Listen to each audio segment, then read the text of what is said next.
God bless you. Yakesh is dead. You no longer have anything to fear. Good.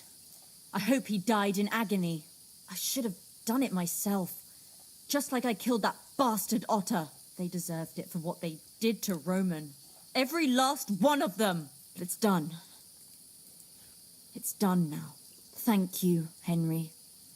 Now Roman can rest in peace. I want you to take this. You can sell it somewhere. What is it? A pendant that Roman gave me. I can't keep it anymore. After all that's happened, I want to forget everything. Thanks, Pavlena. I hope all your troubles are over. So do I. Take care then.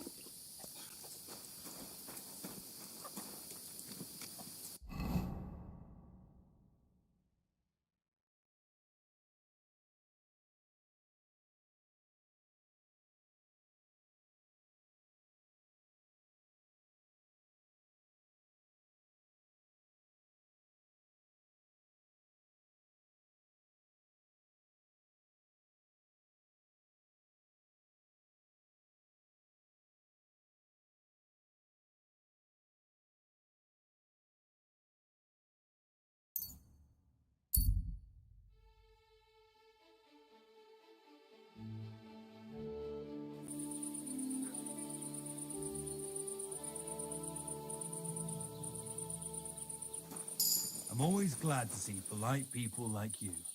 God be with you. God be with you.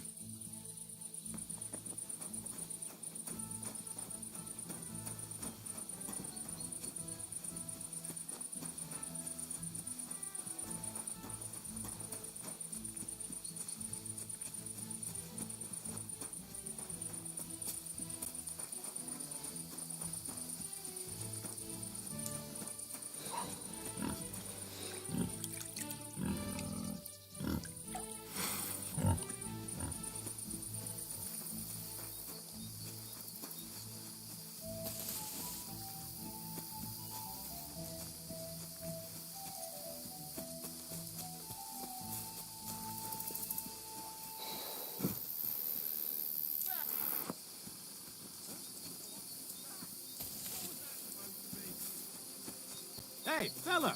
Stop off for a bit of chat. God be with you.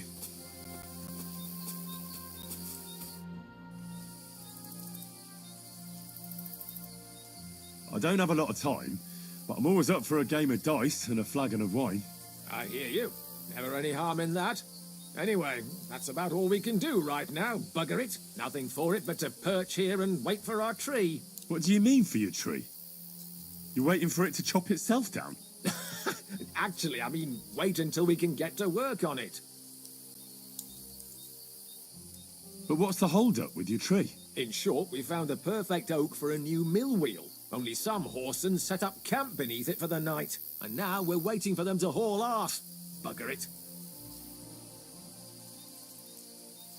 What's your actual line of work? Me and Yira here are axemen.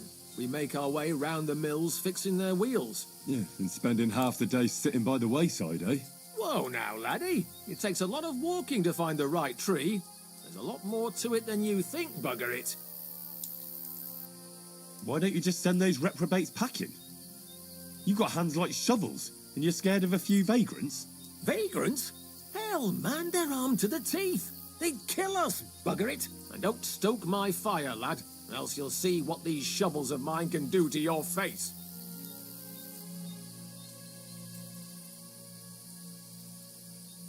Come on then. Let's see what you're made of, lad. Ah! I'll sort you out nicely. Oh, Christ. Take that! Go on, parry. Show what you're made of.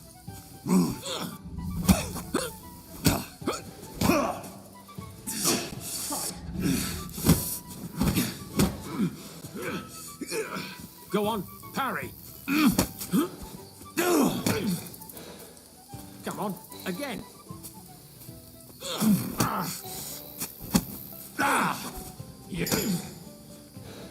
Not like that, for fuck's sake.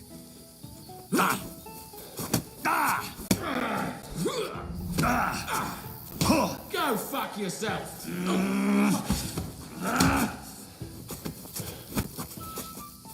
Not like that, for fuck's sake.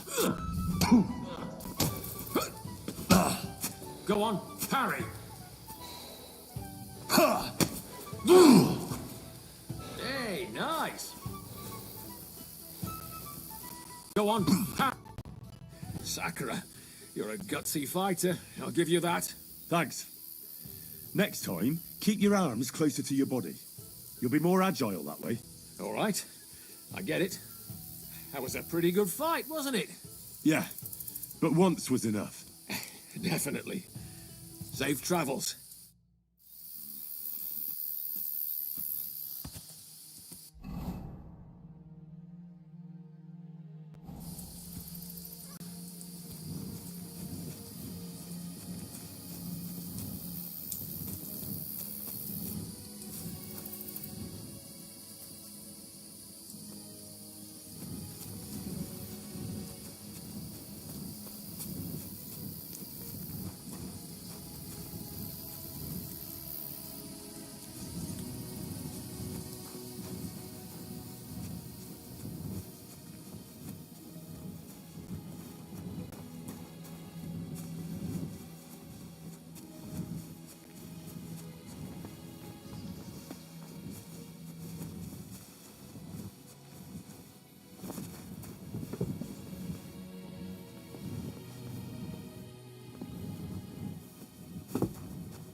Lord be with you.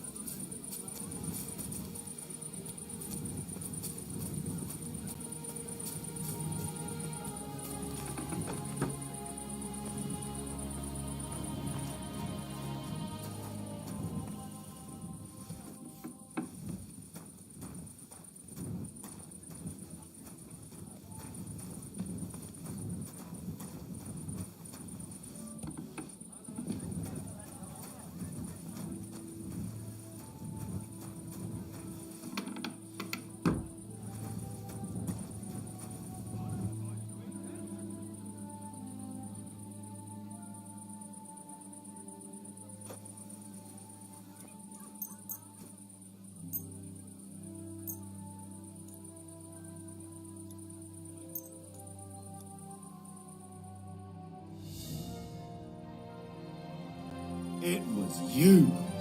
I've got you. You can't say you weren't warned. You can't just loiter around on other people's property. You'll pay up and show me whether you stole anything. Otherwise, we'll deal with your unruliness in the pillory.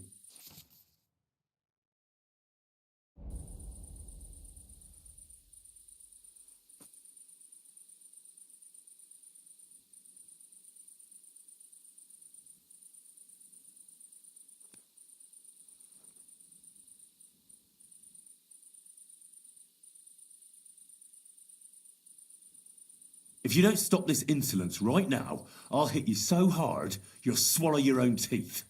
Shut your trap, you scoundrel. I won't be intimidated by a coward like you. Pay up, or I'll drag you to the pillory myself. Take me away. Now, show me what you've got. Let's see if you have anything stolen on you. All right. Have a look then. All right, then. I don't see anything else suspicious. You won't avoid punishment. Let's go. I'll lock you up in the pillory until you rot.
Fuck. What a disgrace. I need to get out of here.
Did you sleep in a barn or what? Well, I apologise for the stench. Sometimes I have to spend the night in the forest.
Are you afraid of water or what?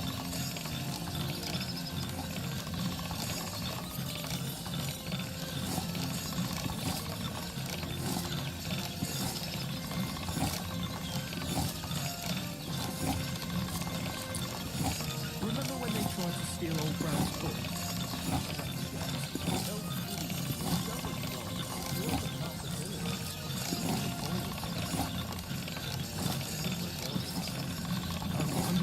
Old Brown takes such good care of it.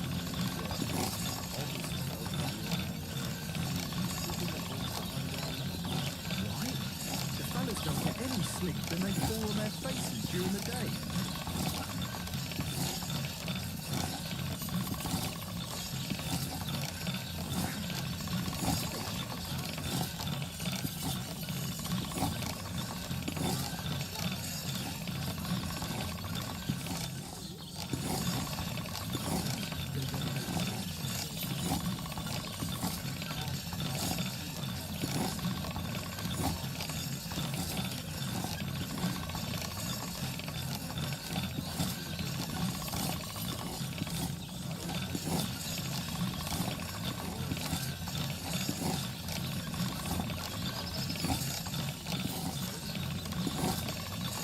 That's more like it.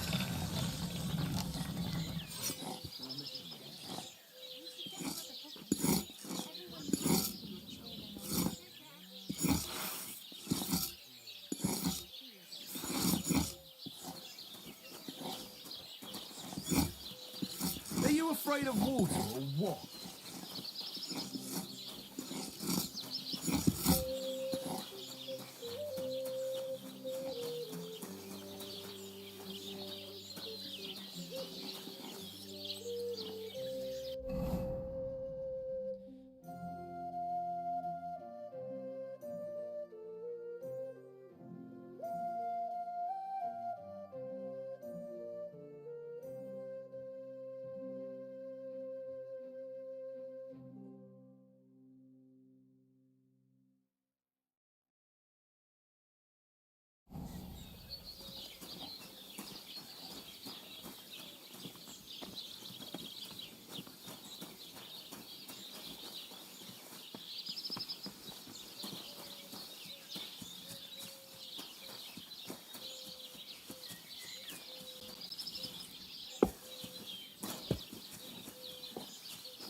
Good lord, what did you roll around in? Sorry. I'll go and wash myself now.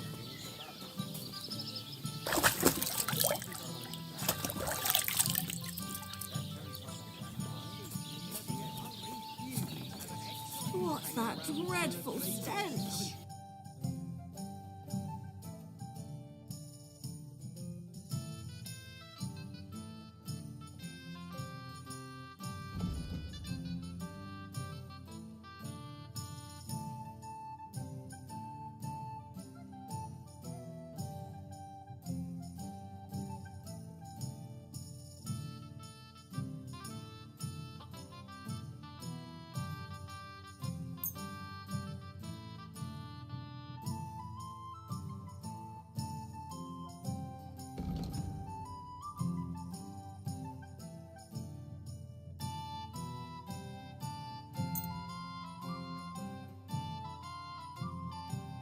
I'd like to do something about that price. All right. Why not?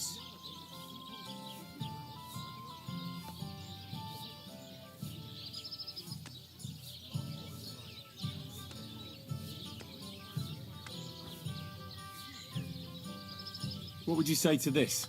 Now that's nearly an acceptable amount. Nearly.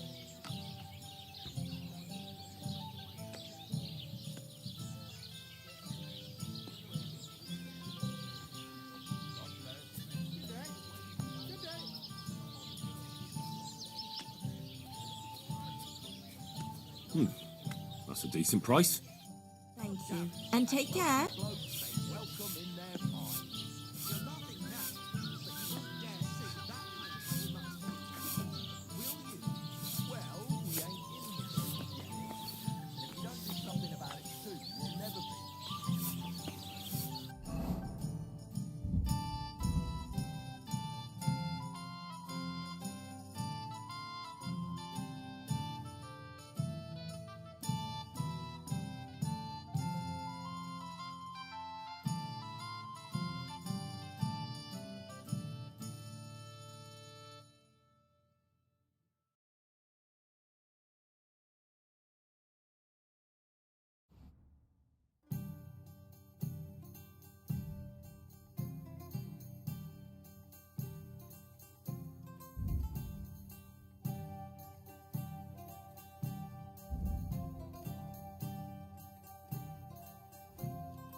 Greetings. Don't be a coward. The word is buck. F-U-C-K. Aren't those dice sad? I feel a lucky roll coming up. Shall we play? What game would you like to play? Courtiers from me. Let's play. Same to you. I hope Lady Luck will be on my side.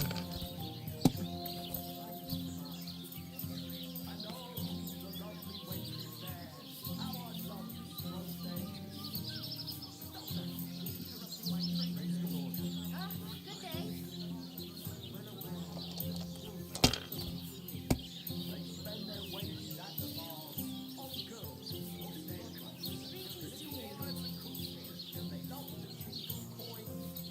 Have you lost your mind? You're going to lose everything. God grant you health.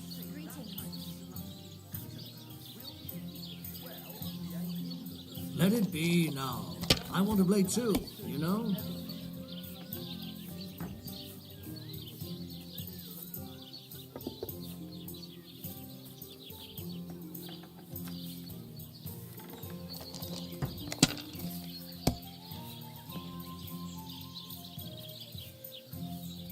Like this.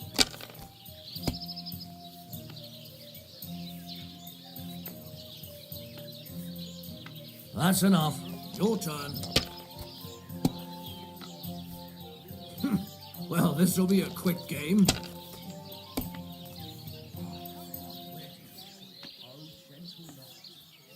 These ones here.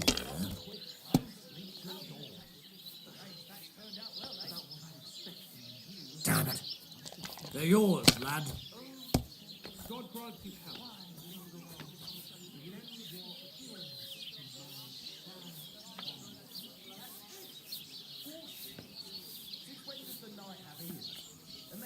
Innkeeper, you got anything to eat?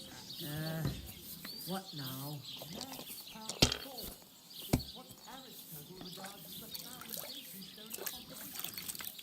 Like this.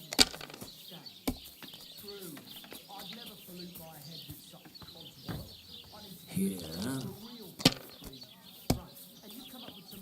God grant you health. Good to see you. Certainly. Have no fear. Hi. Lots of people.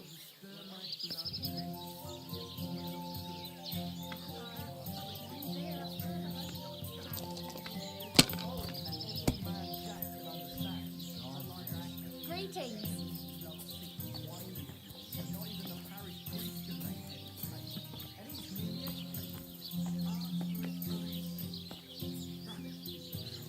God grant you health. Good day. These ones here.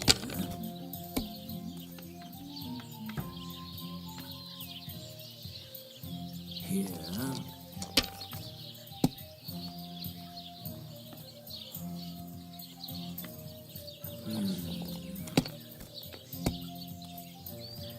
Oh no, not good.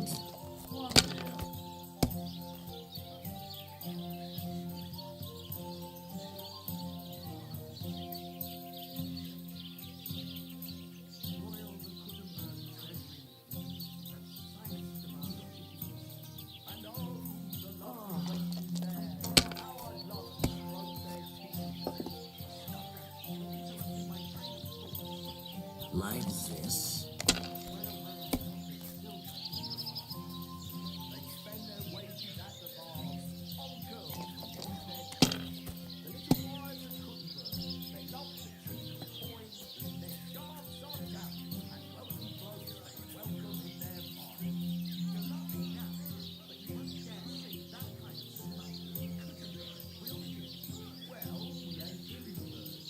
My God, why?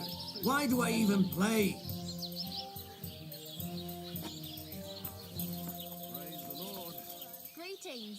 Service is kind of slow today.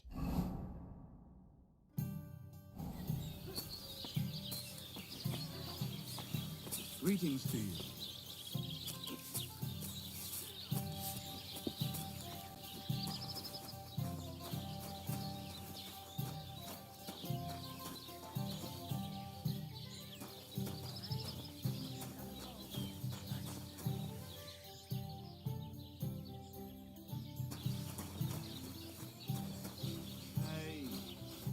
The Lord be with you. What do you need? I'll have a look at your wares.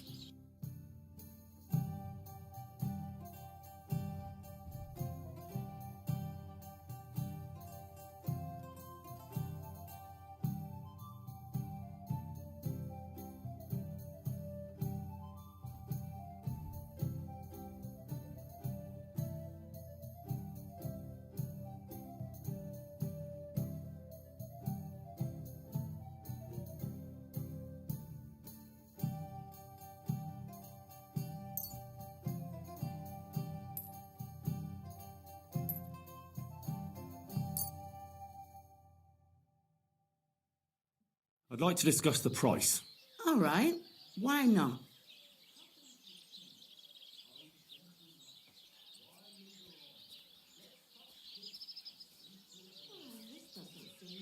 What would you say to this?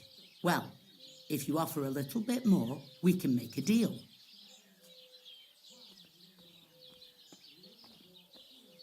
Aye, that sum'll convince me.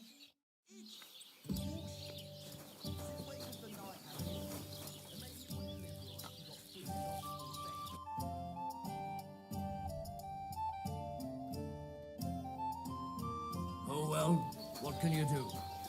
Farewell then.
Greetings. What's supposed to be?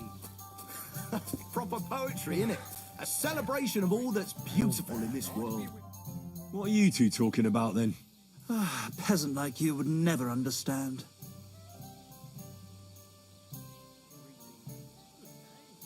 Well, looks can be deceiving. If I weren't so kind-hearted, you might annoy me with talk like that. Wise counsel indeed. What's your name? My name is Henry. Then sit, noble Enrico, and give your verdict on our dispute. Aye, don't be shy. Come and sit with us. It's Henry. H-E-N...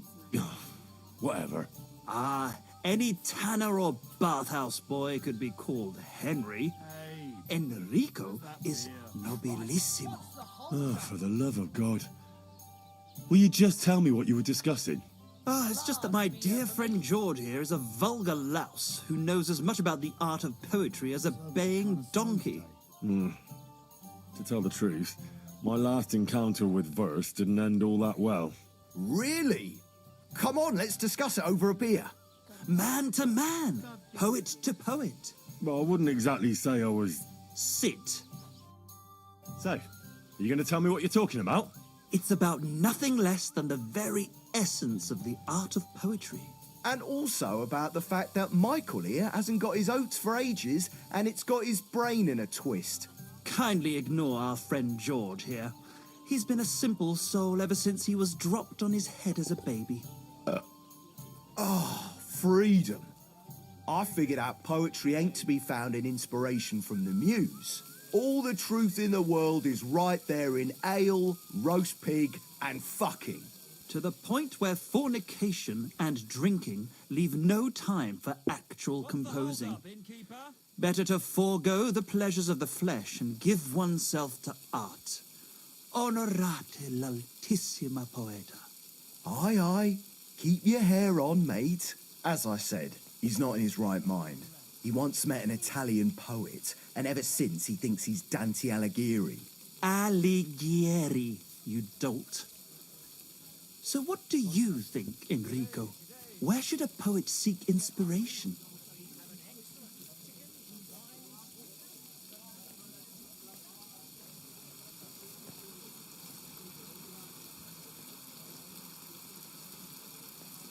Well, I rather doubt it's to be found in beer or some wench's cleavage. Those might be nice to look at, but an artist should seek inspiration in higher things. My very words. Let's drink to that. However you look at it, you, my friend, as a worldly... And highborn. Clever. Experienced. Intrepid. Unique. In short, just the right fella. You might be able to help us out with something. What are you after? Enrico, we are in need of an adventurer. My name's Henry. H-E-N... something... In short, Enrico, we're in need of an adventurer. A man of action. A man of goodwill. A man of knowledge.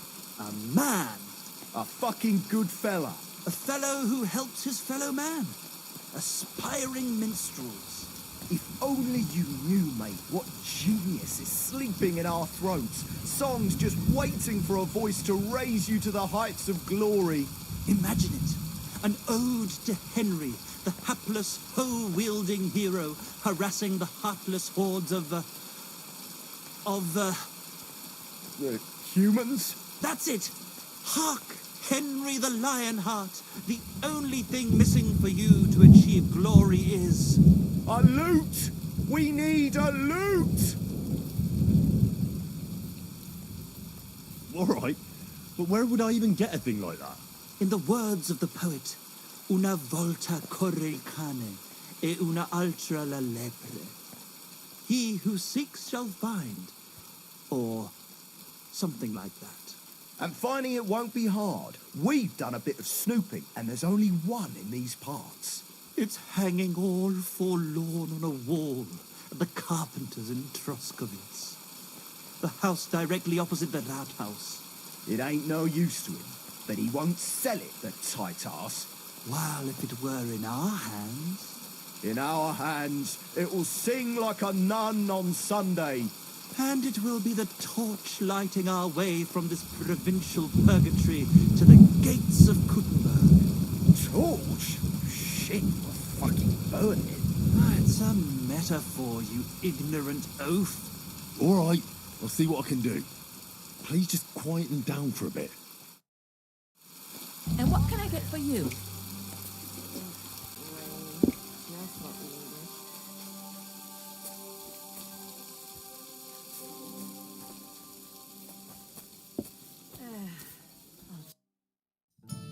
Oh well, mind where you're going. A beer! Greetings. We've got a great batch of beer today. What do you want, you yokel? Speak up or get lost.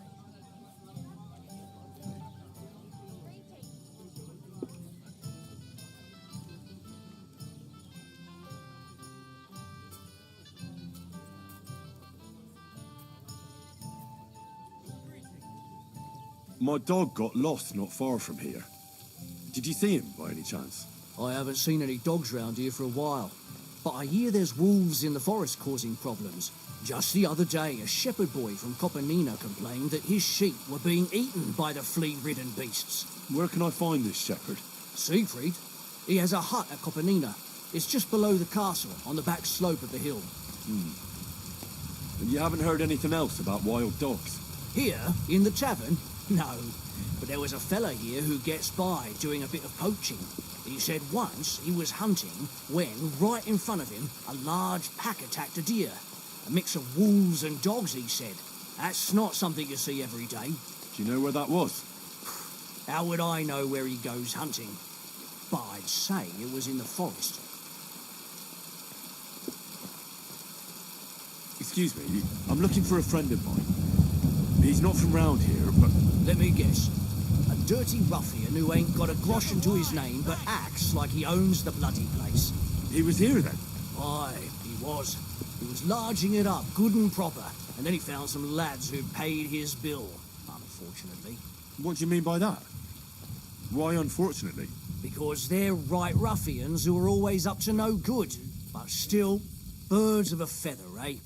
In the end, they left like best pals, but I've got no idea where they went.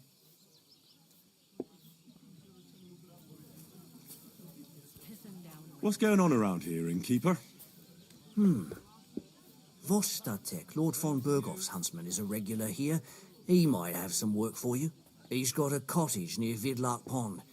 So if you know your way round the woods, you could go and offer him your help. But I hope he hasn't started drinking somewhere else. He's my best customer. One more thing. You're not going to believe this, but 2 local lads claim they found a Water Goblin's treasure. You have a Water Goblin here? It would be a wonder if we didn't, with all the ponds around. He's got a hut nearby.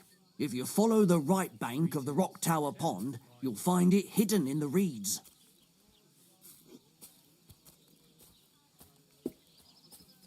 Where did you say the Water Goblin's hut was? If you follow the right bank of the Rock Tower Pond, you'll find it hidden in the reeds. And what did they find there?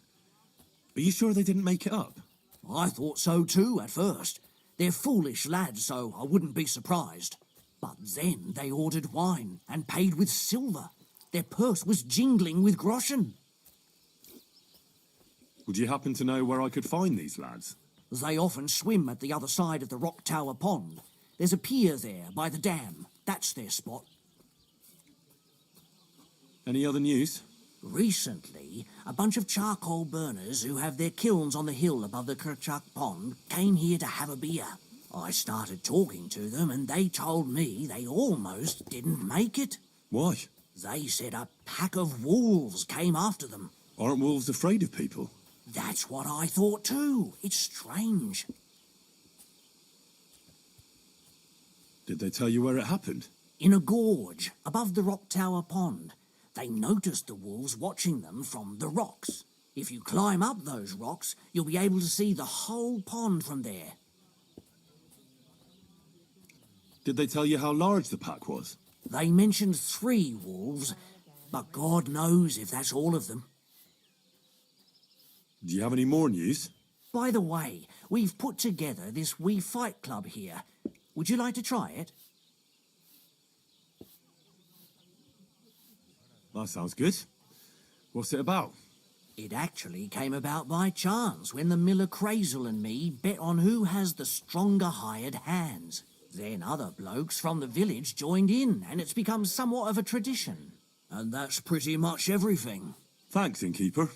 That sounds interesting.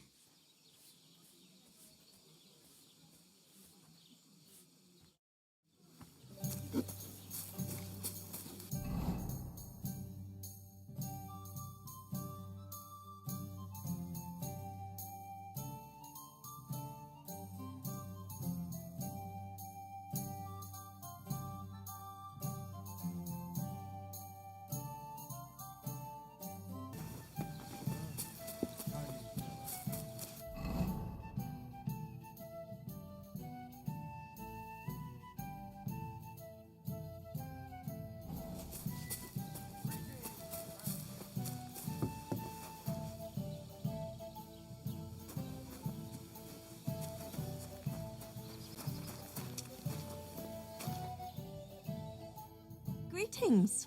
What do you want?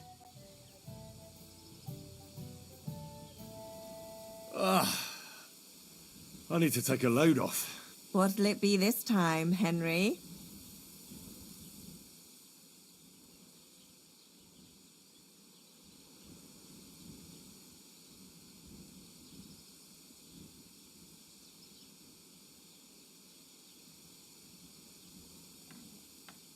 I've heard the girls here can work wonders. I'd like to see that for myself. Don't worry. Once my girls get their hands on you, you'll forget all your sorrows. At least for a little while. I can't wait. All right, but money up front. Let's talk about the price. Certainly. No problem.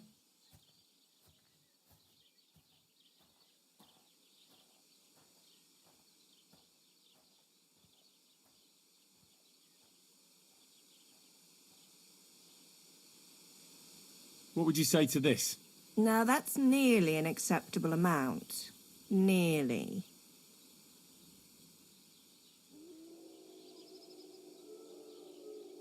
Wonderful.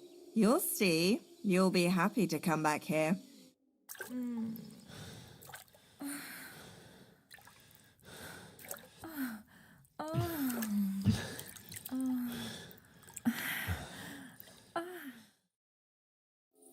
Don't be afraid to tell me what you want next time. There's no need to be embarrassed. Anyway, now to have a bath.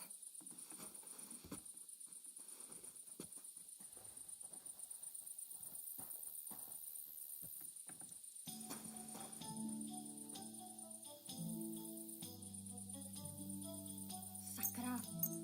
I curdled a bit.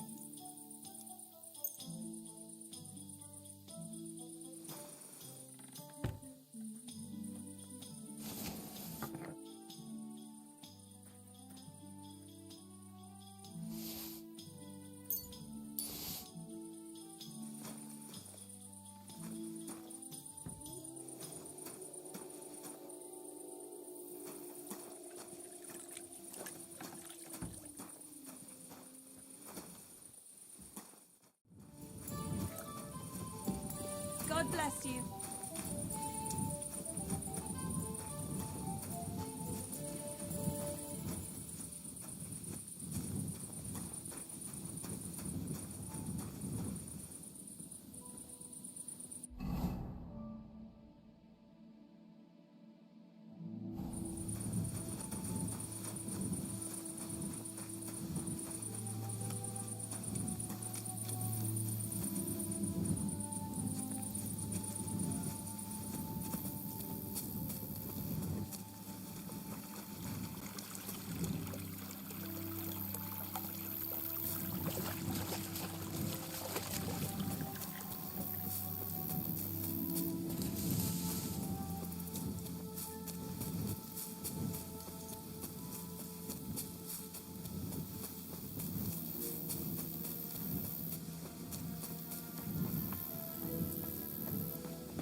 Greetings.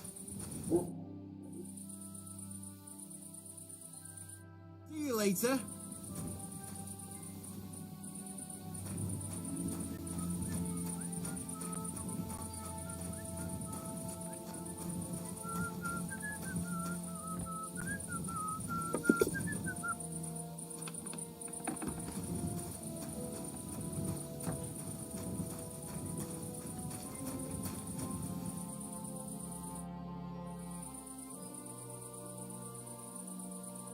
Good night, and God be with you.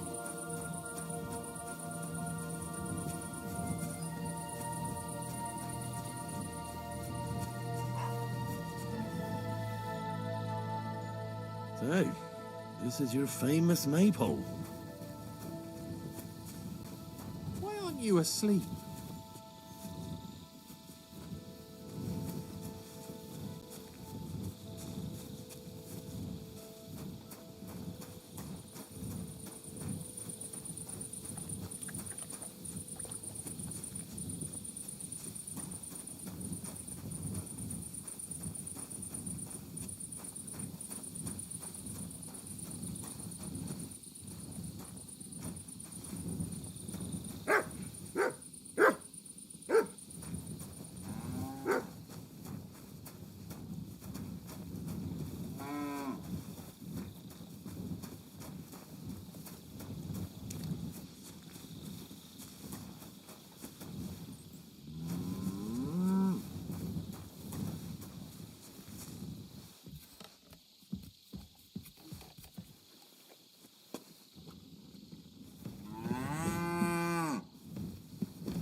Who are you barking at, doggy?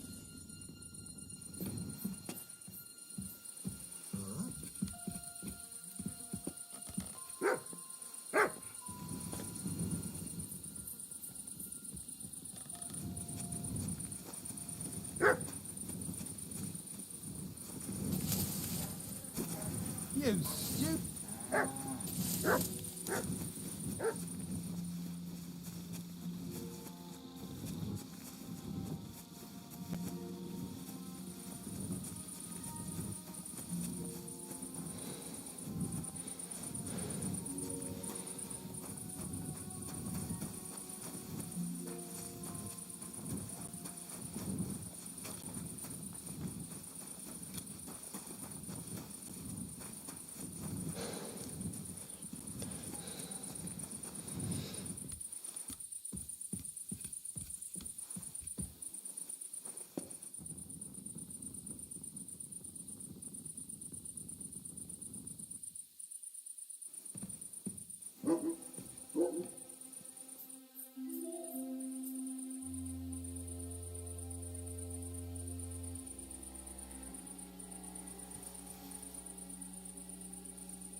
Dog?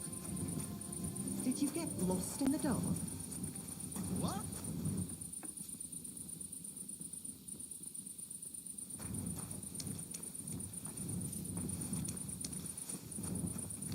What's up? Why don't you go home? Oh, friends. Causing trouble and then hiding. See you later. Are you really going to make me look for you? And for such a trifle, no less?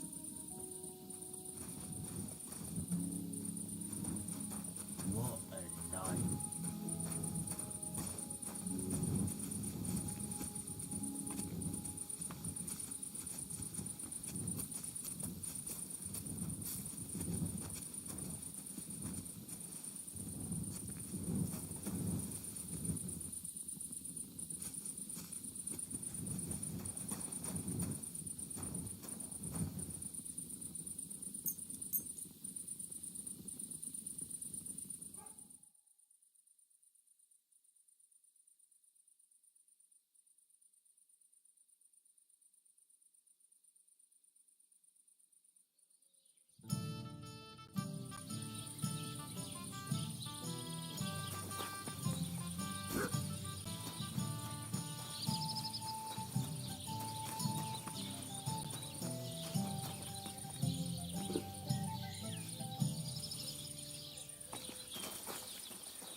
Who's that creeping around? Is there something you need?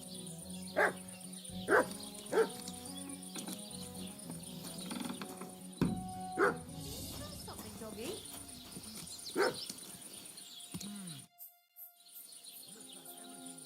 See you soon, my friend.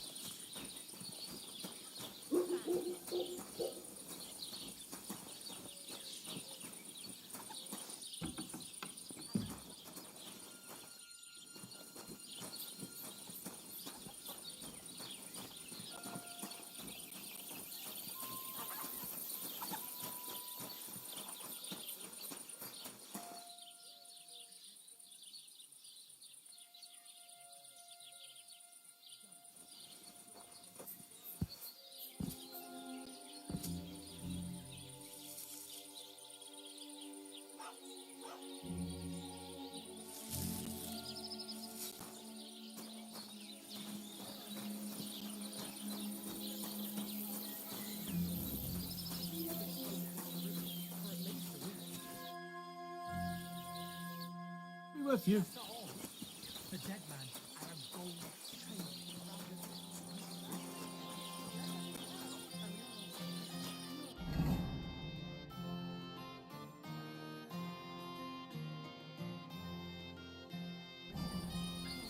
Sakura! Nothing missing. Look.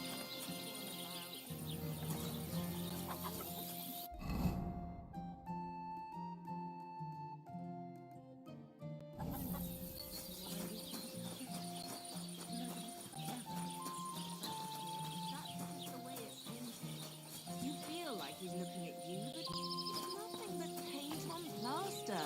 Nothing more. You're only saying that because you don't have anyone.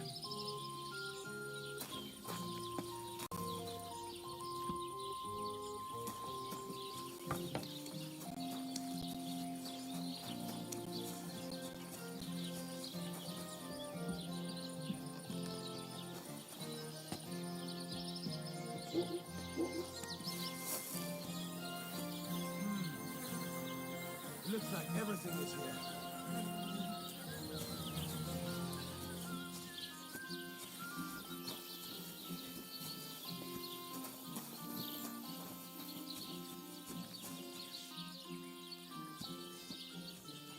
God grant you health.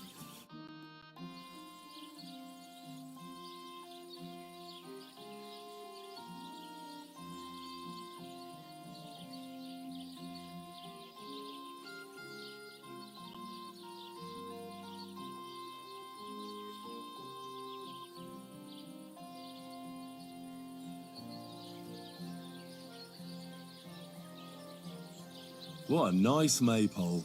It'd be a shame if something... What? Nothing. Really, very nice. I'll say, the best in the country. Do you know why? No. Because it's the only one. We toppled the one in Zhelejov. They never saw it coming. Nobody gets the better of us. I don't think they're going to try anything after that beating anyway. Even if they do, Henrik will raise the alarm and we'll kick their asses again. Farewell.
Certainly. Have greetings. Excuse me. I wish you a pleasant day.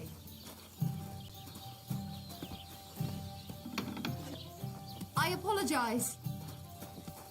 Do you have enough onions for the soup?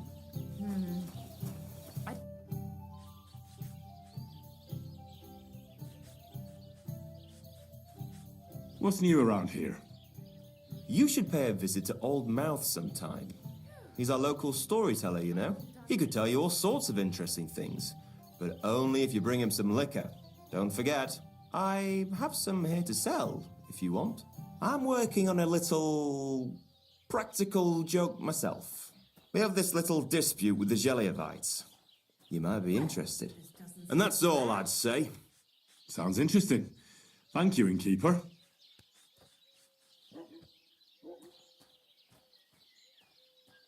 What's new around here? Nothing new. It's quiet here, fortunately.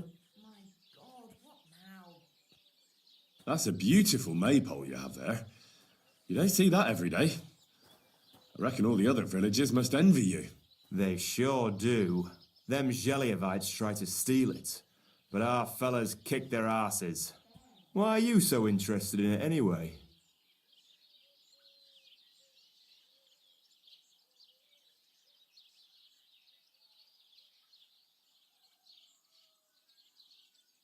I was just walking by, and I saw a tree with colourful ribbons.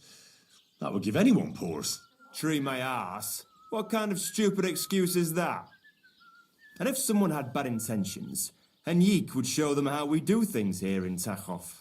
That's the one thing he's good for. I wanted to ask about Henrik.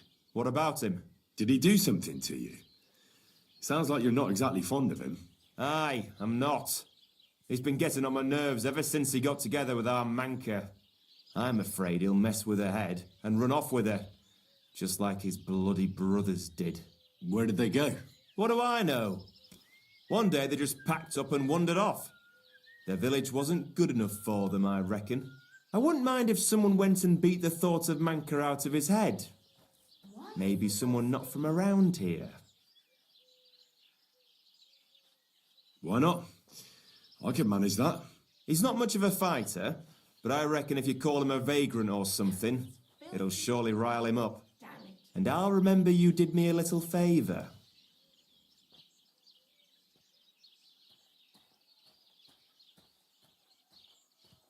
Listen, Prochek. Those Zhelejovites are plotting something against you. What? Bloody hell. Old Olbram offered me some groschen to steal your maypole. Damn it! That bitter old fool just won't give up. As if it wasn't enough that we fairly and honourably took theirs, and then fairly and honourably kicked their asses when they tried to take ours. It's a tradition. That's just how it goes. But for him to send some bloody outsider like that, Hey, this bloody outsider just did you a favour and told you everything, though he didn't have to. Aye, he did. I can clearly see he's an honest bloke, and we value honesty around here.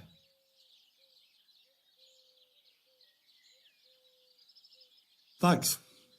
I see the people from Tachov are honest too. That we are. Speaking of which, I reckon it would be fair to repay Olbram in kind. Let me know if you're interested. I came up with a nice little pastime that's sure to make Olbram shit himself.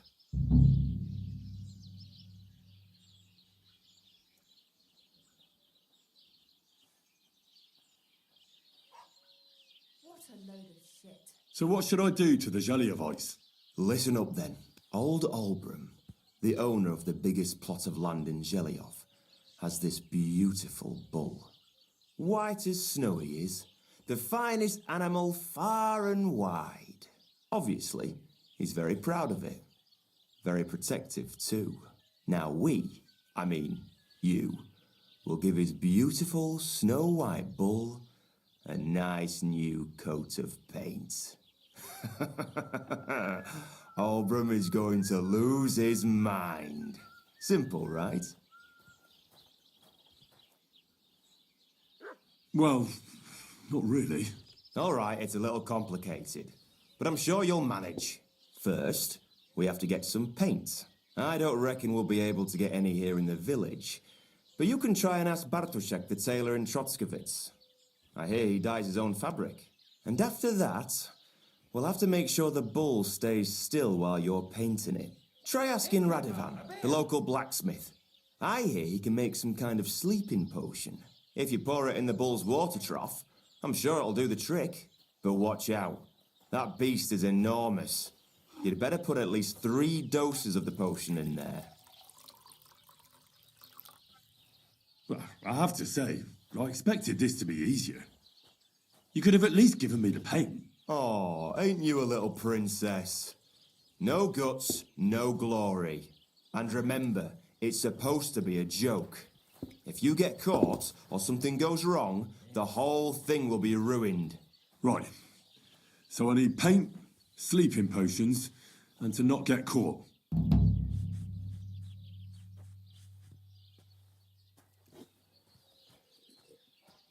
Why do you and the Zhelejov lot hate each other so much, anyway?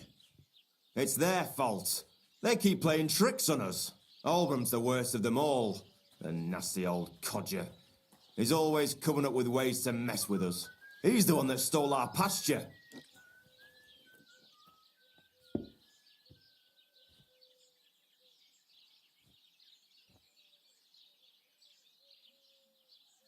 What pasture did they steal from you? The one that stretches from the orchard behind the Tachov down to the gamekeeper's lodge. It's been ours since time immemorial, but the Zhelejovites took it from us. And how did they take it from you? You can't exactly stuff a pasture in your purse and walk away with it. Save the jokes, will you? This is fucking serious. There's a tree down by the gamekeeper's lodge that marks the edge of our land. My father, God rest his soul, was there when they agreed on it. He got a proper arse-kicking so he'd remember it, and remember it he did. But then fucking Olbram came along, claiming it was the other way round, and that pasture belonged to Zhelejov. Well, can't you all just reach some kind of agreement? Do you think we haven't tried? But there's no talking to the Zhelejovites. Year after year we meet in that pasture. I tell it like it was, but Olbram always starts spewing his lies. Then we end up arguing until the sun sets. And when the Zhelejovites are at wit's end, they come at us, and nothing ever gets solved. We managed to convince them to at least give us back half the pasture. But I know the whole bloody thing belongs to us. We can't just leave things like this.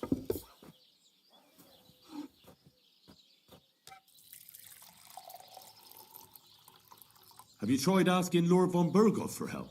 Of course, but he'd have none of it.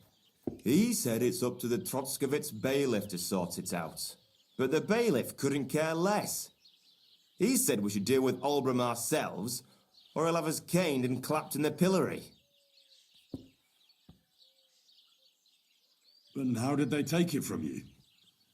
You can't exactly stuff a pasture in your purse and walk away with it. Save the jokes, will you? This is fucking serious. There's a tree down by the gamekeeper's lodge that marks the edge of our land. My father, God rest his soul, was there when they agreed on it. He got a proper ass kicking, so but then fucking...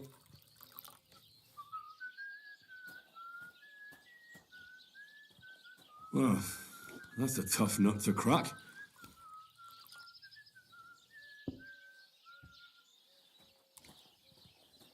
What's new around? Nothing new. It's quiet here for...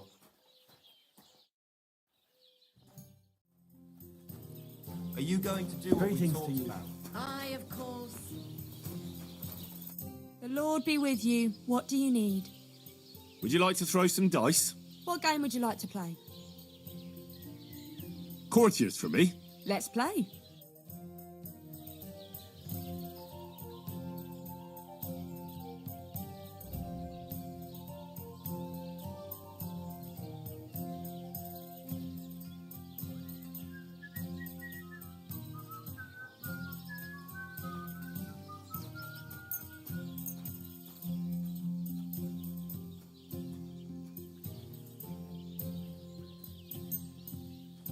Let's see what you've got.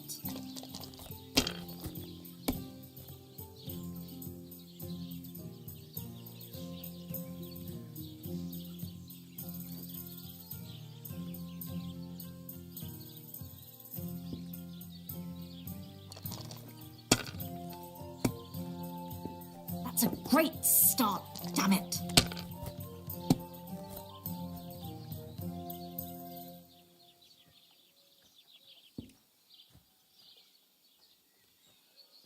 Today's batch turned out well, eh?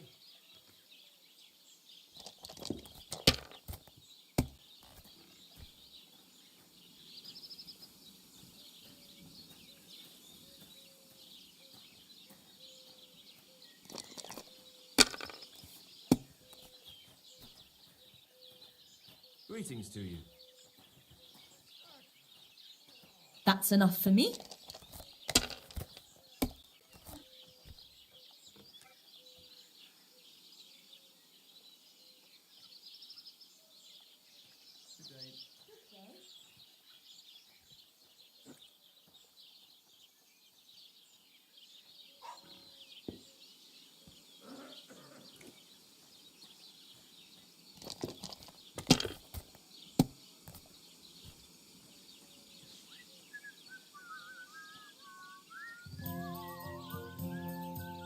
If I was you, I'd take it.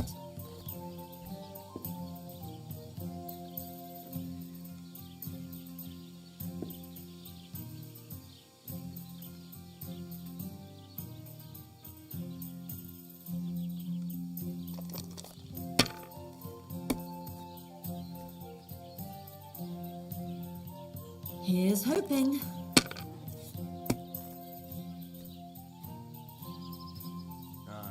Now I'll show you how it's done.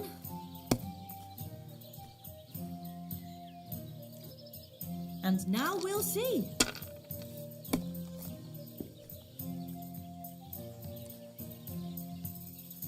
Done.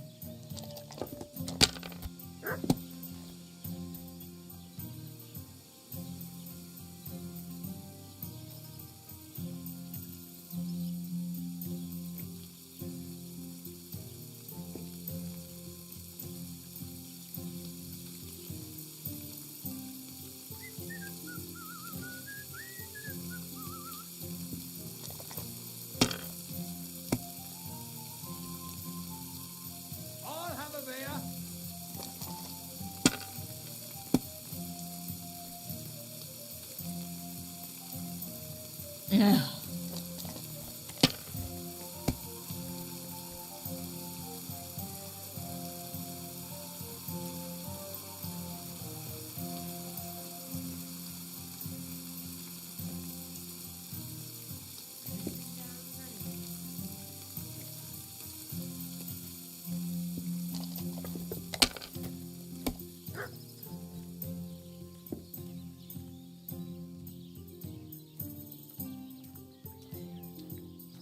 God be with you. Keep the peace, and we'll stay friends.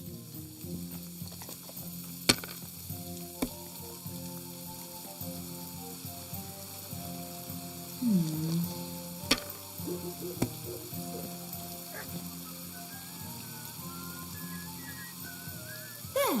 That turned out all right. Sacra!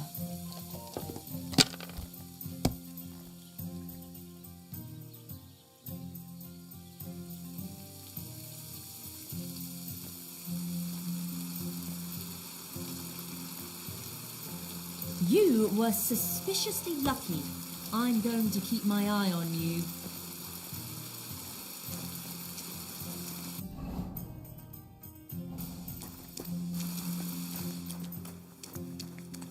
You shouldn't be out here all alone like this. Awful things have been happening here. What'll it be? I'll have a look at your wares.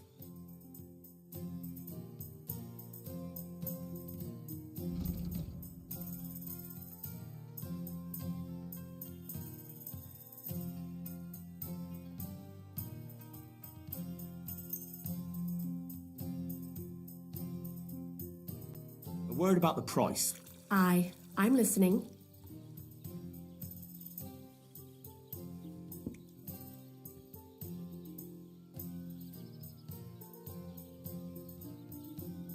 No, only because it's you. Look, offer a bit more and we can make a deal. How's this? That's more like it. Just a bit more and we can shake hands. I could go for that price. And take care.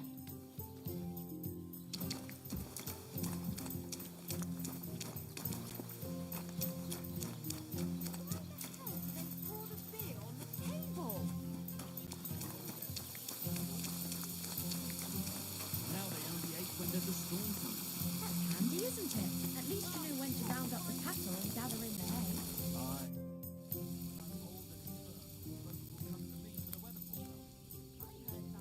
I heard you could use a helping hand at the forge. I could. My last two hands, well, they're not worth mentioning. And what with the wedding coming up, the work is piling up. Ah, what do they call you? Henry. I'm Radovan. You should know, Henry. The blacksmithing isn't for everyone. Have you done it before? Yeah. I basically grew up in the forge. My father was a swordsmith, and not just any. He even forged swords for the nobility. For the nobility, eh? Well, that kind of experience will come in very handy for me indeed. As it happens, I have to forge a wedding present for young Lord Semine. A fine sword. So you'll take me on? Hold your horses. I'll have to try you out first. You could forge me a hunting sword as a test, so I can see if you can make a straight blade. That shouldn't give you much trouble if your father was a swordsmith, should it? Sure thing. I can get started right away. Great. Find some iron and get started then. Iron? You can't make a sword out of butter, but if you don't have your own stuff, you can get everything from the chest in my forge.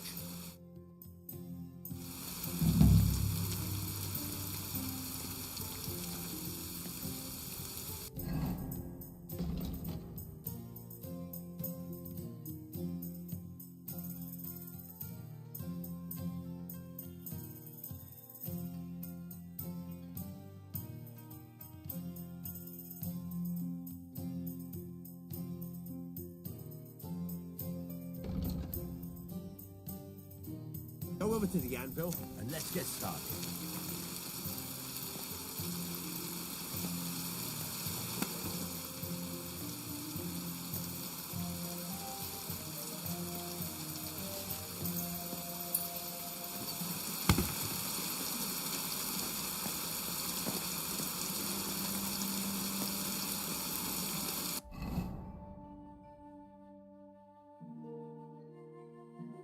Furnace is cold now.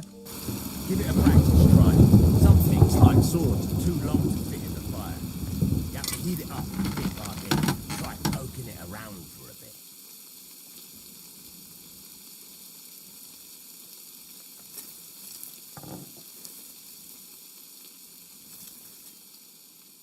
Now get the furnace nice and hot. There's a lever above you. Give it a pull. It works the bellows.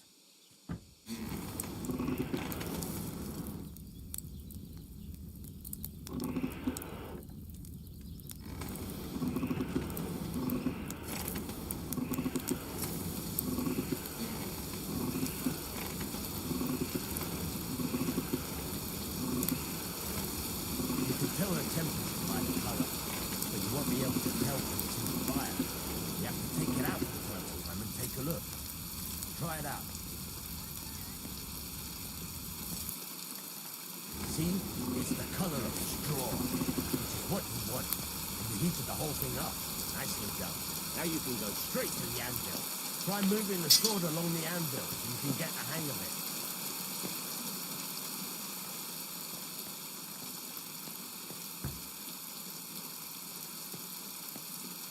Now take the hammer and try hitting it a few times.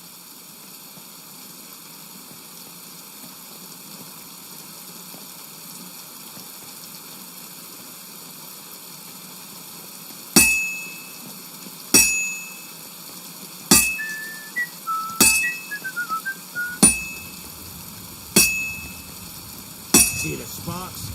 That's a sign of a good strike. The more sparks, the better. Also, you can hammer with different degrees of power. A stronger hit will do more, but it'll tire you out faster. Try giving it a few blows, as hard as you can, so I can see how strong you are.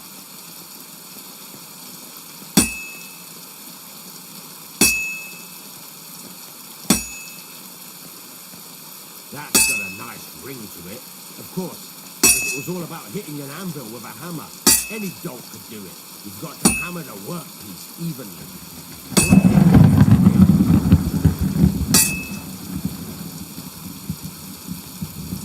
So what then? You can't handle it. I'll have you make nails instead. Very nice. You're doing just fine. But when I say evenly, I mean it. A sword has two sides, like a lot of other things, including myself. Turn it over and continue on the other side.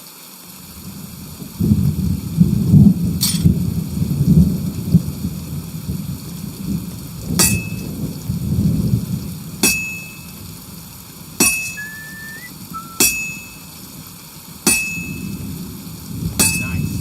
Now try forging it on both sides. The closer it is to being finished, the more it will take on the shape you want. It'll cool off soon anyway.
how you can tell it's almost finished. Now, I've got a piece of advice. Hammer to a rhythm. When I hammer a piece to a beat, work goes by easier. Sometimes I'll whistle to myself to keep the rhythm going.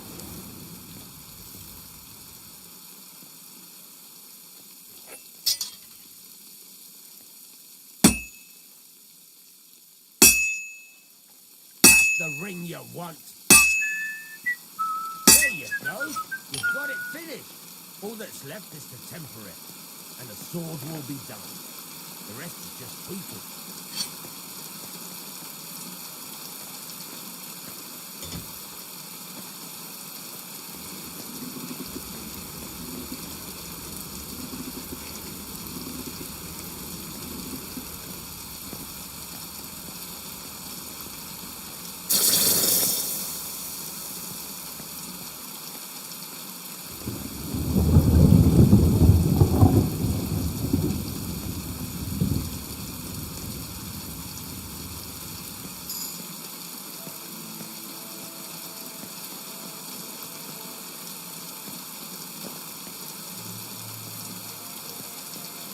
Right, let's have a look. Very nice work. Your father taught you the trade well. He'd certainly be happy to hear that. If you carry on hammering as well as you did today, you've definitely got a job here. Even so, keep in mind, it's all about making sure every strike does its job. That's why you can't let it get cold, or keep striking the same spot. If you work evenly, each strike falling right next to the last one, you can't go wrong. Got that? Or is there something else you want to ask about?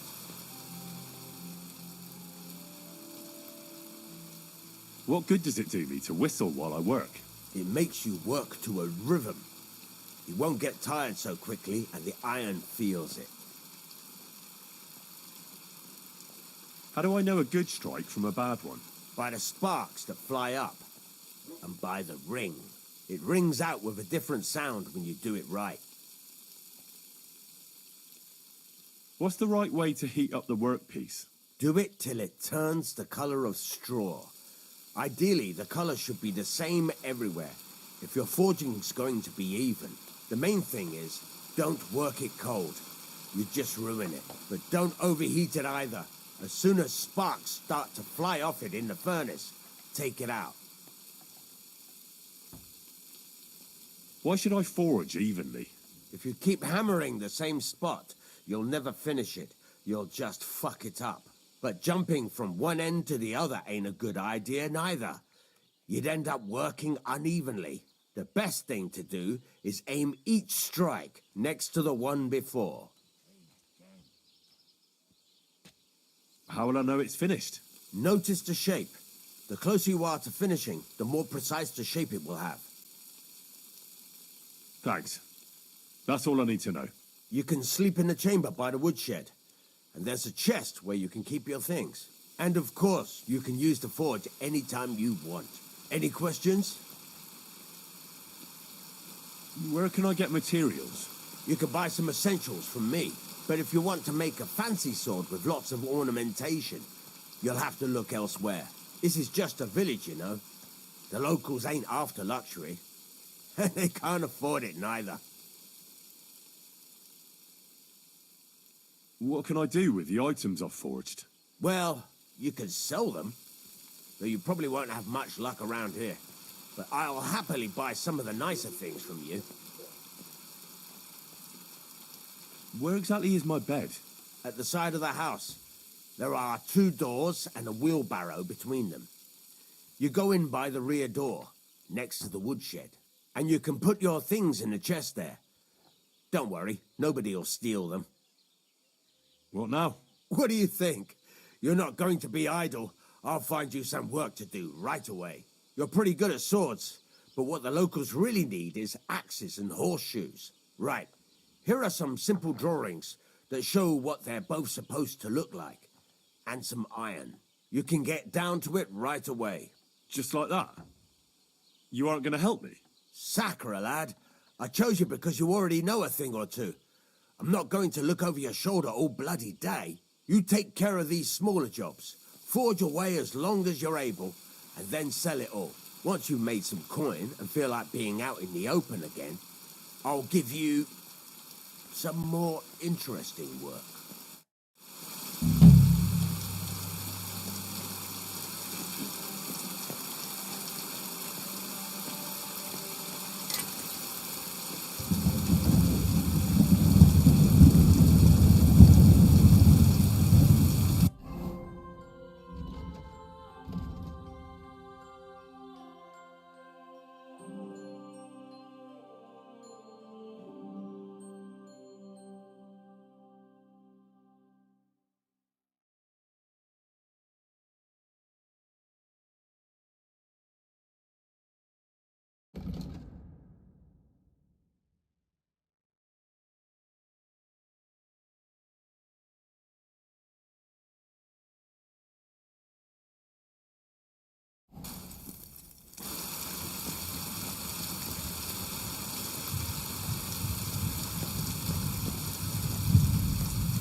Don't think I can't see you.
I should eat something.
Stay close to the others.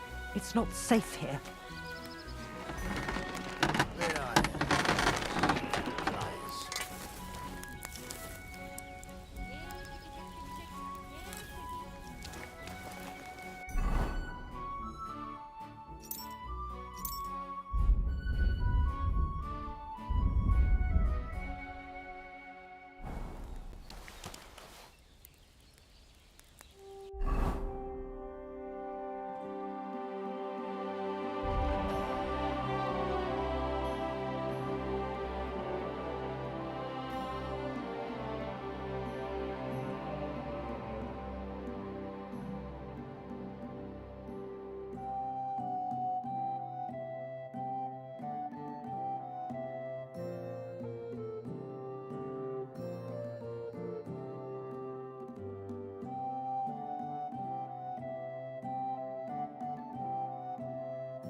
You shouldn't be out.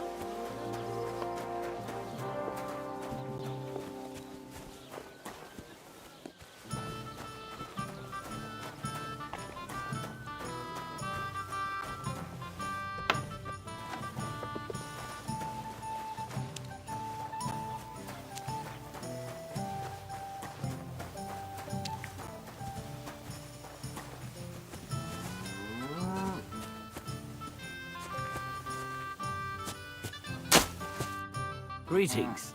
Do you need something? People call you the Mouth, right? They say you tell all sorts of stories. I'm no mouth to you. My name is Zdenyek, got that? What do people call you then? Bughead? Arseface? I'm sorry, Zdenyek. I'm Henry. Pleased to meet you. But you were right about the stories. I could tell you stories so sad they'd make the devil cry. Or would you prefer something so scary it'll make the hairs on your ass turn white? But it's a lot of hard work for me. Now, if you had something to drink or a couple of groschen, that might help loosen my tongue.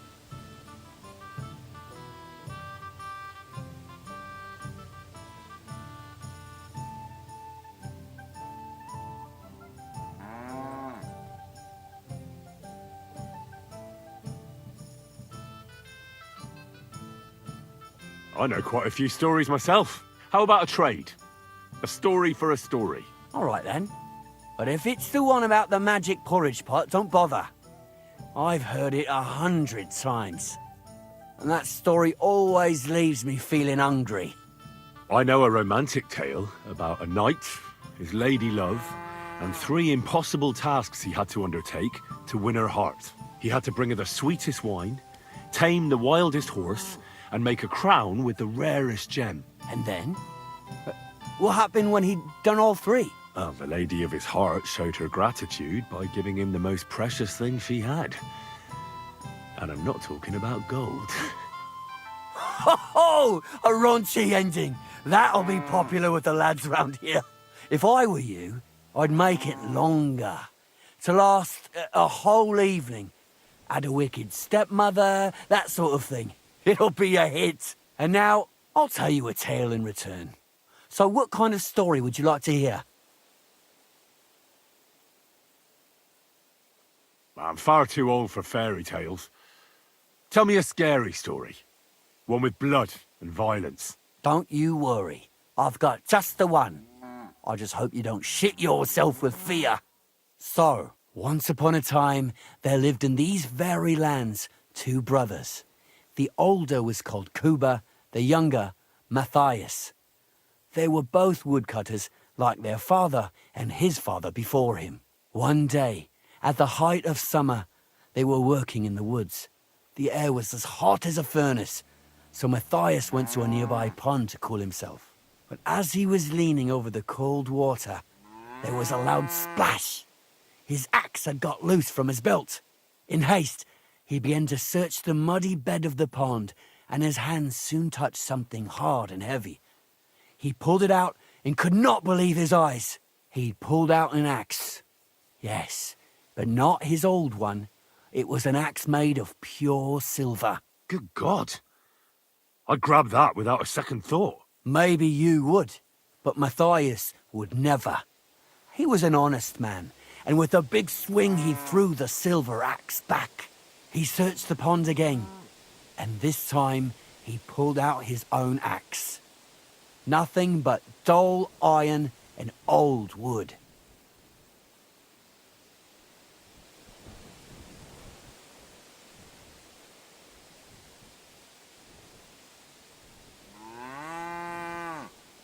I reckon that was the right choice.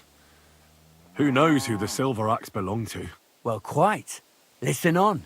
Matthias was just about to leave when suddenly a water goblin came out of the pond, silver axe in his hands, and he said, "You're a righteous man, Matthias, and for your honesty, you may keep both axes." Matthias, not hanging around for the goblin to change his mind, took up both axes, gave us thanks, and ran to tell Kuba all about it. Kuba, however, was not best pleased with his little brother's fortune.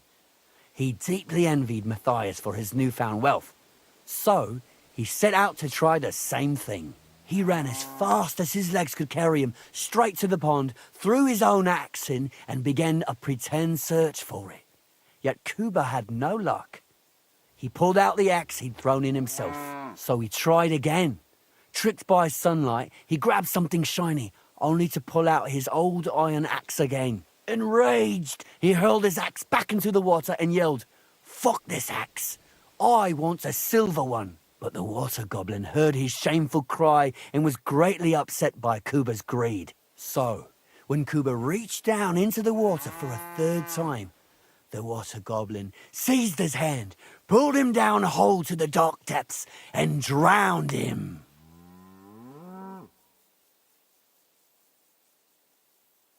Oh, that's so cruel. I feel sorry for Kuba. Aye, and so did Matthias. He went to the Water Goblin and begged for his brother's body so he could take him home and bury him. But the path back from the pond led over a steep hill, and carrying the weight of the waterlogged body exhausted Matthias. He stopped to rest by an old oak tree, and he used a silver axe to cut off a branch that would serve as a walking stick. But it wasn't enough. Somehow, it was still getting harder to continue up the hill. Then Matthias realized it wasn't his brother's body that was weighing him down. It was the silver axe. The axe was the cause of all this trouble. So he started bashing the silver axe against the big stone with all his might, trying to destroy it. Yet no matter what, he couldn't even make a dent. With the last of his strength, Matthias climbed to the top of the hill. He knew he could go no further, so he found a pretty spot with a view over the valley and dug his brother a grave. There, he buried both his brother and the silver axe that had brought such pain upon them. His final act was to stick the oak branch in the ground by the grave. But lo and behold, the branch grew green leaves and became a tree. The locals have had no dealings with the Water Goblin since then, but some have had the bad luck to bump into him. And when you walk by the pier, where it all happened, you can still hear his chuckling. That was a very nice story. Story? What story? It's the truth. Why hasn't anyone gone looking for the axe, then? Because it brings misfortune. Didn't you listen to me at all? Look for yourself if you wish. Rock Tower Pond isn't far from here. The Water Goblin's pier is somewhere among the reeds. But leave me out of it. I'm fine here with my drink. See you later.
Good day to you.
God bless.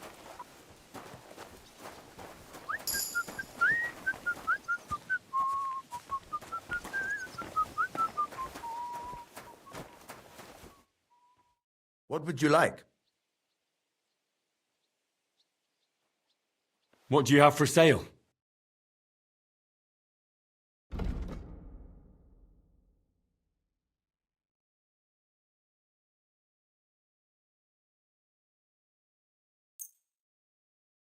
I hope you'll be satisfied, my friend.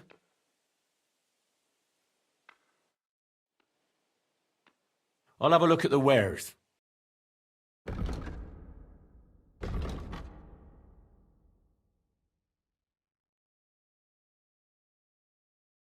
Oh well, what can you do?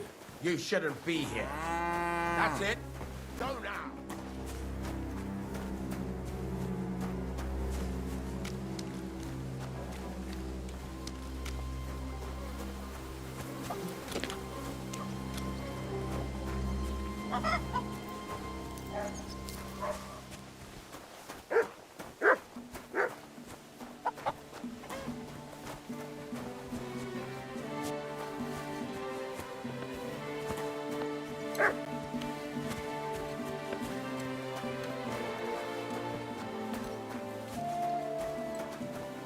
Careful!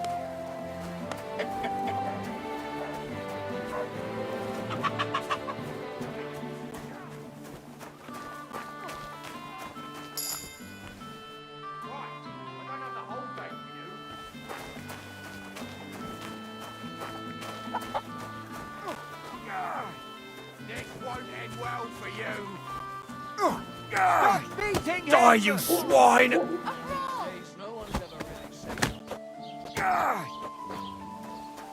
This has... Get a fuck! Damn fool! Sakra! Somebody's lying here. Are you all right? What happened? Wake up! Here it comes. I've got to knock Praise this the Lord. fine shit God up. bless. I'm sorry. I wasn't paying attention. Excuse me.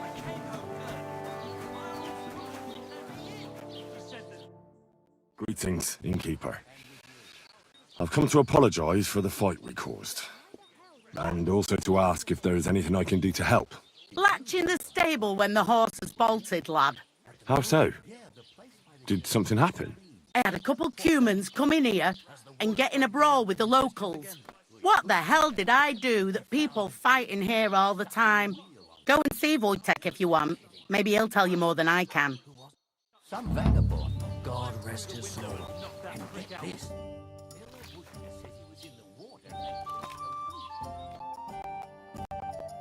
Have a So good what? evening. Somebody did him in? Greetings. Do you... Show me your ware.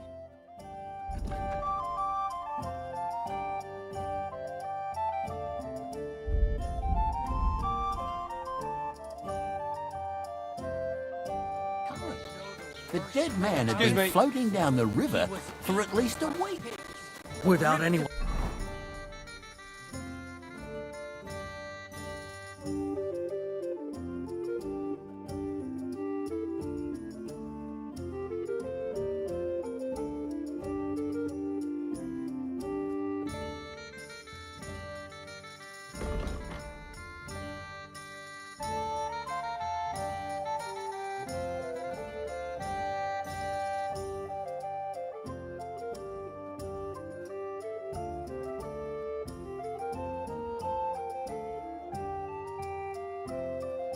Noticing? Exactly. And that's not all. The dead man... I'm sorry. His problem. I wasn't paying attention. He keeps asking me for... You know what? You mean... Lord be with you.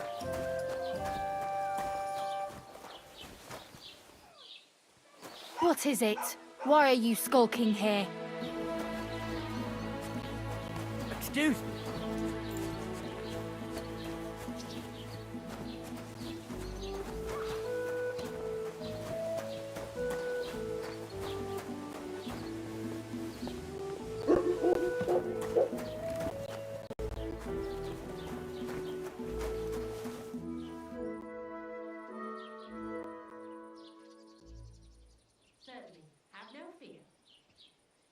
Excuse me. I'm looking for someone. A friend of mine. The one who ended up in the pillory with me. Loads of people have been in the pillory, and you know what it's like. I'm really busy right now. You haven't seen him then? Tall, fair-haired, fancies himself and talks like a noble. Sorry, but I'm swamped with work because of the Semine wedding. Everyone wants new clothes from me. Even Bashka the butcher ordered a jacket fit for a king, and he isn't even going to the wedding. So no, I haven't seen your friend and I can't help you. Sorry. I've heard you dye your own fabric. I used to. I tried a few times, but I had to give it up. Troskovitz is on a hill, and there's not enough water for that. Why'd you ask? I'd like to buy some pigment. I see. Or perhaps I could find some leftover black. If you have enough groschen, it's yours.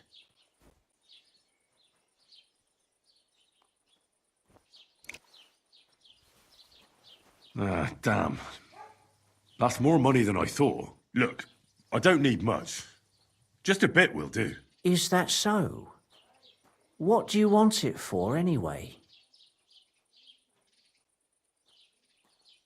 Nothing important, really. All right, whatever. But I'd hate to find out you painted on someone's house. You know what? If I scraped off some of that dry pigment from the edges of the bucket and mixed it with some lard, that could work. Those pigments are a magical thing, eh? What do you mean? For example, if you need blue, you can use blueberries or woad leaves. You put them in hot water with the fabric and it'll turn blue. Walnuts good too. With the husks of unripe walnuts, you can get a very nice light brown, sometimes even yellow.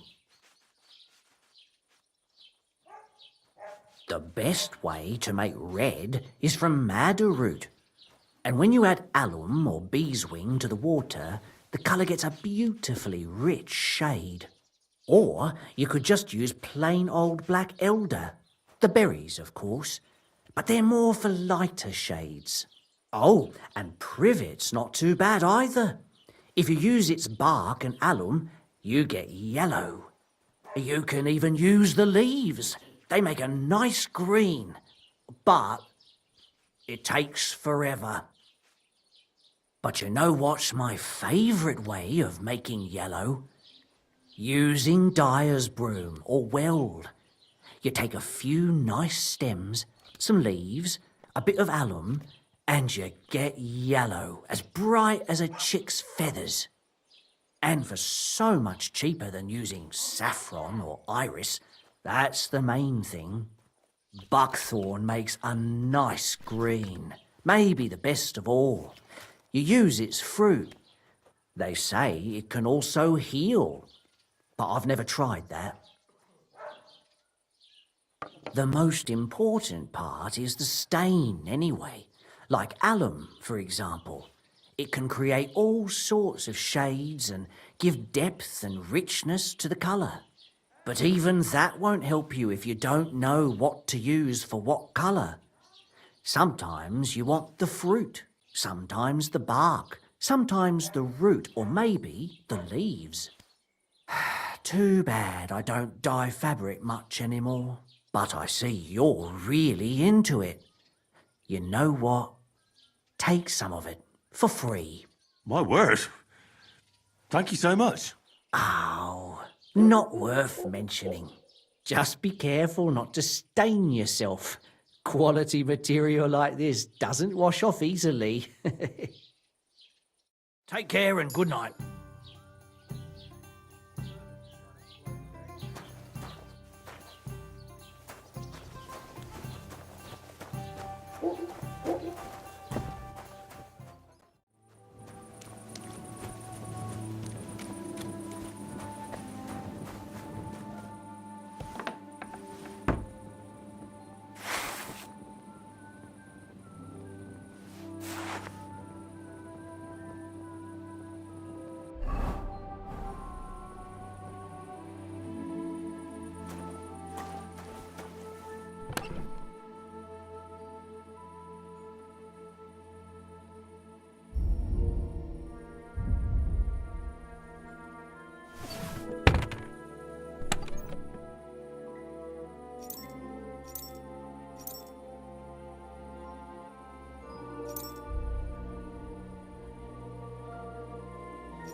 Greetings to you.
You shouldn't be here. That's it. Go now!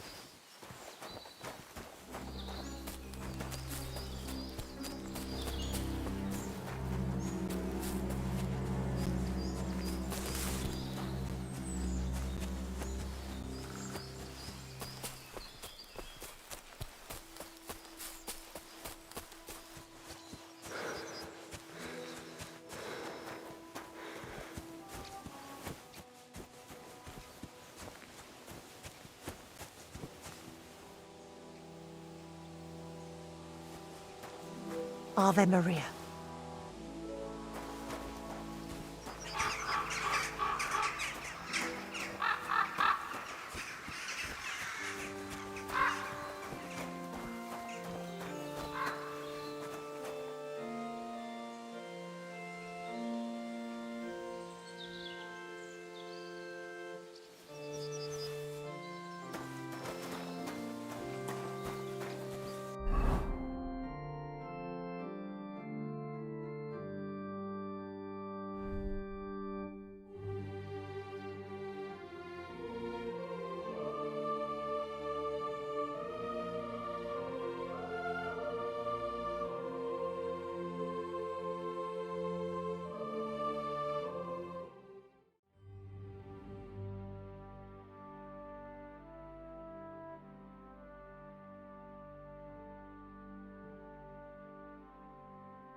Lord be with you.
Could this be the pier from Zdenyek's story? He said Matthias carried Kuba's body up the hill from here, up to an old oak tree.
So this is the Water Goblin's hut.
Well, there really is an old oak tree here. But what was the rest of the story? Something about smashing the axe on a rock.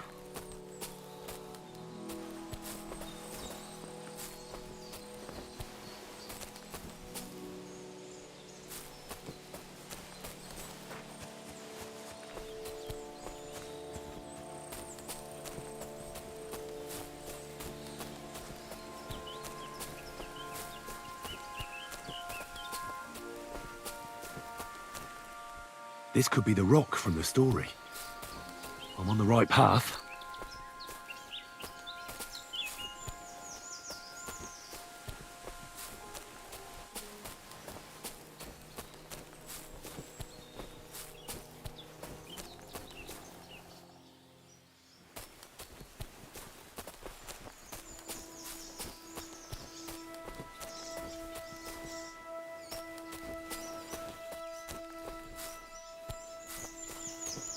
A grave under the tree, overlooking the valley. This must be where Kuba, Matthias's brother, is buried, together with the silver axe.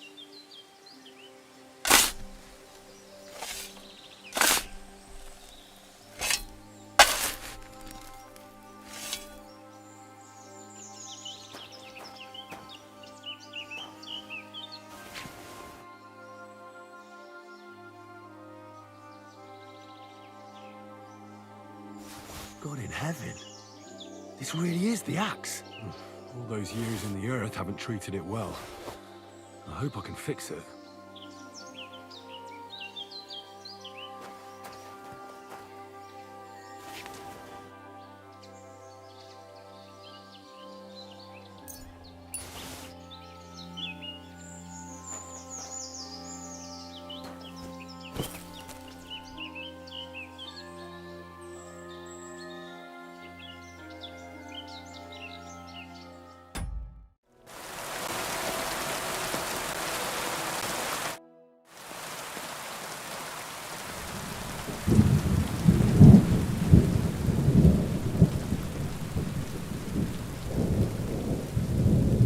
I'd like you to teach me something. For a few groschen, it's no problem. What do you want to know?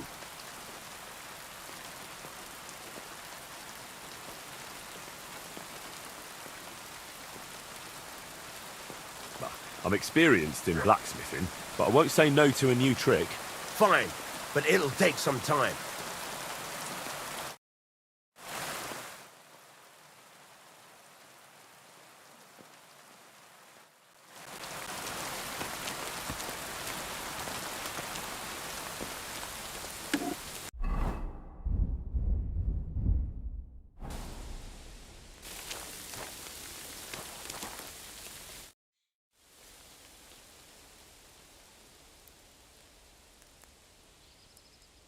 There's a couple more things I'd like to ask about smithing. Ask away. Thanks. It's about those two idiot hands of mine, Venser and Franzi. They drove off with a cart full of goods towards Semin, and they never came back. Do you want me to find them? Just so. But more importantly, I want to know where my cart ended up, and especially the cargo. Go to Semin and find out what the bloody hell happened. Have you any idea which way they might have gone? I could have a look along the way. Maybe their cart broke down or something. There's only one road to Semin that can take a cart. It leads from Tachov to Troskovitz, and then to the south. But I've got a bad feeling they got up to no good in Semin. Those two hands of yours, Venser and Franzi, what can you tell me about them? Can't tell you much. They're wandering laborers. I don't think they wanted to stay here with me for long, but these days I can use all the help I can get. Were they suspicious in any way? No, they worked hard. They ain't no slackers. And I can't say that about everyone.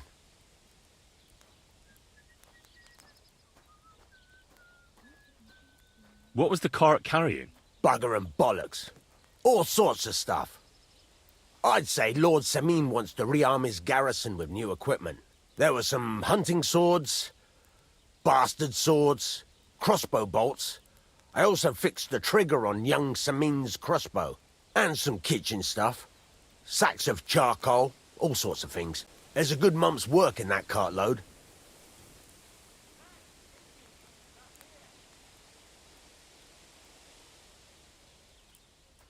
All right.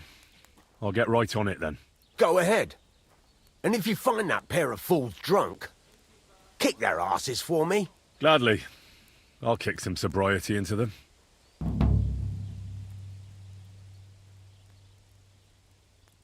I need something that'll put animals to sleep. Prochek said you might know something. Did you get tired of blacksmithing and take up farming instead? I just happen to know of something. I used a concoction that will put even a startled mare to sleep in no time. I once accidentally drank some and slept for 3 days. But the recipe is an old blacksmith's secret. The kind you don't just give away. You're in the trade, so I can tell you. Listen up then. You take some poppy and thistle and boil them in oil. Then, after it cools off, you add a little herb Paris.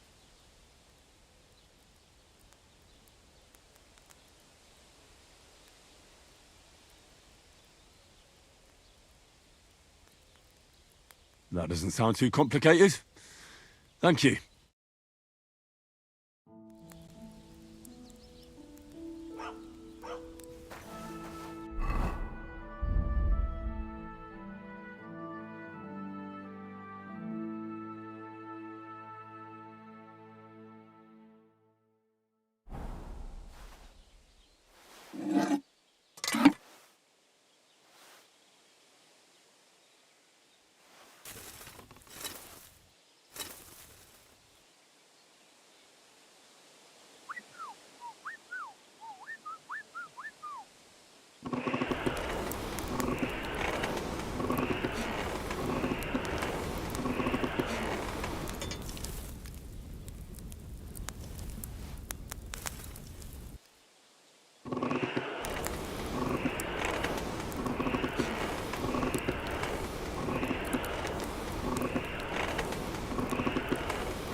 I have to move it.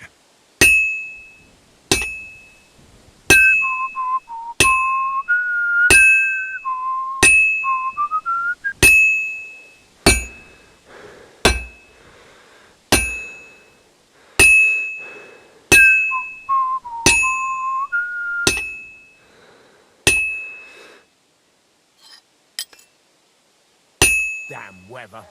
I'm always hitting the same place. That's no good.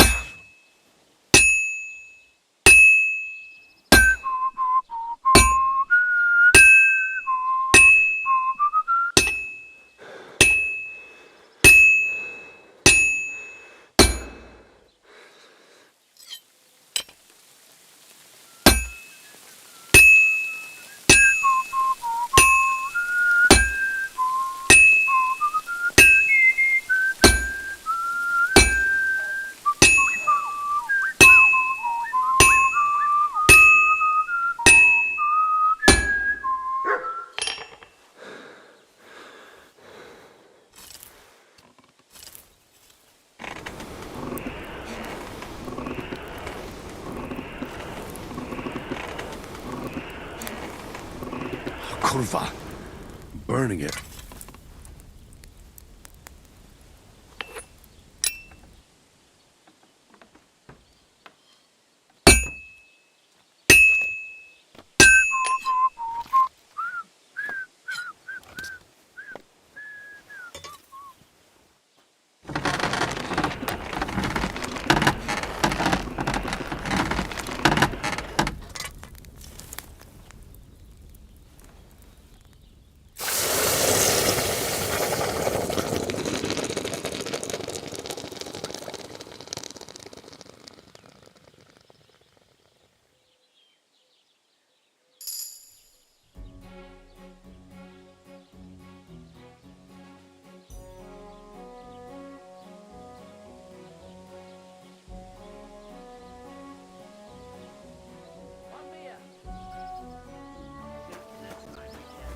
Piss.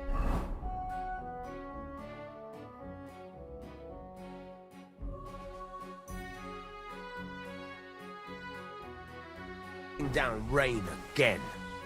What do you want, you yokel? Speak up or get lost. I need something repaired.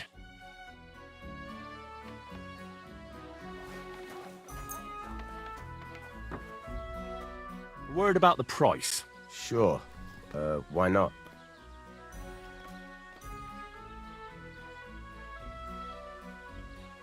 Satisfied? Well, if you offer a little bit more, we can make a deal. Aye, you'll convince me with that price. Great. I'm glad you found what you were looking for. Take care, friend.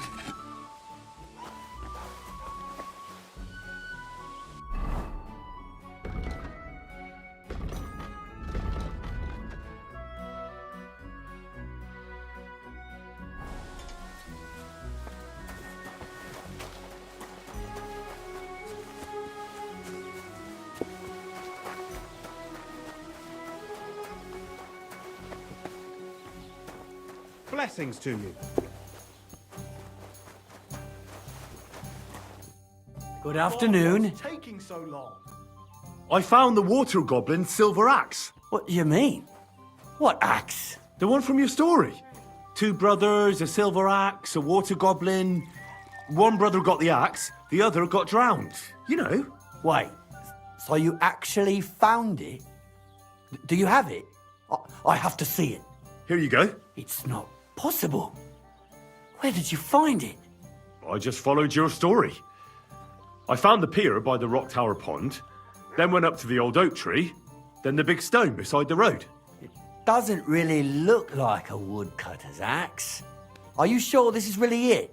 But you didn't say it was a woodcutter's axe. You only said the Water Goblin's axe was silver. I did, but still. In all the years that story's been told, everyone thought it was just a fairy tale for children. It has 4 different endings nowadays. When Johann and Zhelejov tells the tale, it's about 2 sisters, and the Water Goblin grants one of them a pair of silver slippers. The other sister was jealous, but she didn't bother with the Water Goblin. She found her sister straight away and pushed her off a cliff in Apollonia. It's the same story, but Johann gave it some extra colour. Best not go looking for the slippers too. Although, with your luck. Yeah, friend.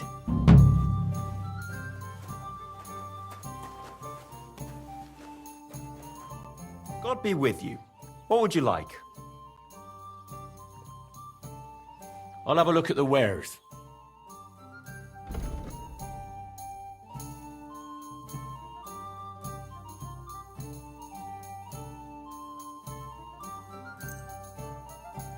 Word about the price. All right, I'm listening.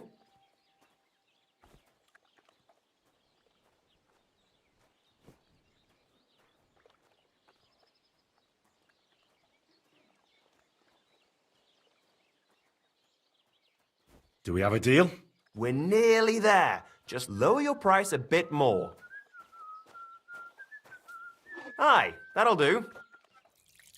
I hope you'll be satisfied, my friend.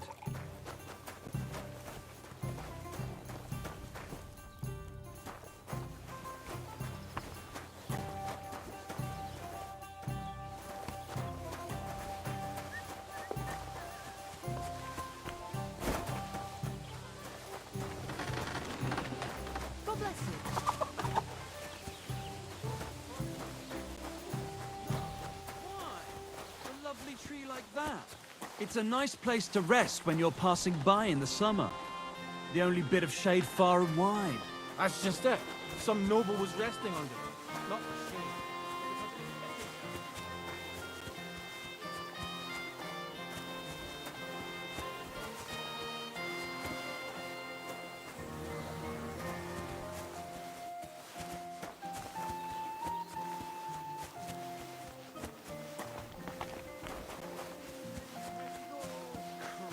There'll be nothing nice left here at this rate. Don't worry. When's the last time you saw the bailiff get anything done on time? That tree will still be here long after we're gone. Safe travels to you. Greetings. Good day.